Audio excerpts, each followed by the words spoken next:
સવારમાં 7 વાગ્યામાં હું બહાર આવી ભીંડા ઉતારવા. ત્યાં બહાર મને મમ્મી પણ મળી ગયા. મમ્મીને પૂછ્યું કે ભીંડા હશે કે આમાં. મમ્મી કહે કે જોઈ દઉં પણ બત્તી કરવી પડશે. પછી મેં છે ને કેમેરો ચાલુ કર્યો એટલે ઓટોમેટિક ફ્લેશ પણ ચાલુ થઈ ગઈ. હવે ભીંડા દેખાણા. આટલા ઉતરા જ જોઉં ને થોડાક ફ્રીજમાં પડ્યા હતા એટલે સુધારીને ભીંડા વઘારી નાખ્યા અને બીજી બાજુ રોટલી માંડી દીધી. ગાજરનો સંભારો બનાવવાનો છે તો મમ્મી ગાજર સુધારે છે અને હેતવી ભાખરીનો લોટ બાંધે છે.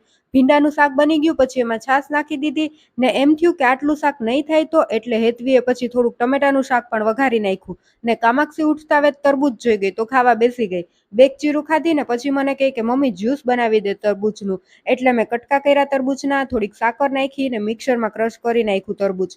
પછી હું જ્યુસ ગાળતી હતી ત્યાં કામાક્ષી આવી કાચનો ગ્લાસ લઈને. ઈ કે મમ્મી મારે આમાં જ્યુસ પીવું છે. આખો ગ્લાસ ભરાઈ ગયો જ્યુસનો. મેં પણ થોડુંક ચાખ્યું. મજા આવ્યો તરબૂચનું જ્યુસ પીવાની. ને 7 ગલુડિયા હતા એમાંથી હવે 3-4 ગલુડિયા જ જીવતા છે, બાકી તો બધાય રામચરણ પામી ગયા.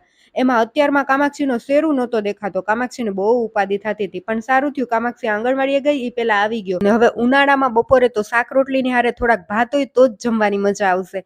ને અમારે તો બપોર વચ્ચે લાઇટના પણ ધાંધિયા થશે હવે. ઘડીક સુતી ત્યાં તો લાઇટ વહી ગઈ. સવારે કામાક્ષી ખાતી હતી ઈ ને એના સિવાયનું બીજું એક તરબૂચ પણ હતું પણ બહુ ખાસ નહોતા. ચીરું કરીને ખાવાની નો મજા આવત એટલે પછી જ્યુસ જ બનાવી નાખ્યું હતું. એક જ શ્વાસે ઘટઘટાવી ગઈ હું તો. મજા જ પડી ગઈ. Bye bye. જય Shri Ram. Like share subscribe.